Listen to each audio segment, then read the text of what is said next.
இதனுடைய நோக்கம் என்ன? அந்த தனியார் தொலைக்காட்சியில் காட்டின வீடியோவுக்கு அடுத்து 35வது நிமிஷத்தில் அண்ணாமலை ட்வீட், உடனே எச் ராஜா, அப்புறம் நயினார் நாகேந்திரன், அப்புறம் கஸ்தூரி, வானதி சீனிவாசன், இவங்கெல்லாம் யார்?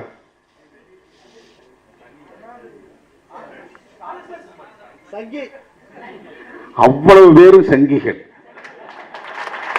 அப்ப திருமாவளவனை எதிர்க்கக்கூடிய அத்தனை பேரும்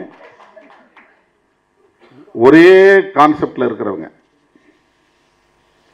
அதான் நம்முடைய நீதிபதி சொன்னார், நீ மனுஸ்மிருதிக்கு என்னைக்கு எதிராக பேச தொடங்கணும் அன்னைக்கே நீ இதெல்லாம் எதிர்பார்த்துக்கிட்டு தானே இருக்கணும். இந்த தாக்குதல் நடக்கத்தானே செய்யும்.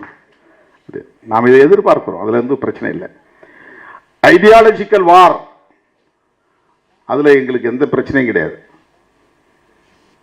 நான் முதல்ல சொல்லிட்டேன், எலெக்ஷனை எலக்டோரலா உங்களுக்கு திமுக எதிரியா இருக்கலாம், அல்லது அண்ணா திமுக எதிரியா இருக்கலாம், அல்லது வேற யாராவது எதிரியா இருக்கலாம். ஐடியாலஜிக்கலா நாங்க தான் உங்களுக்கு எதிரி. தமிழ்நாட்டை பொறுத்தவரை விசிகே வர்சஸ் பிஜேபி.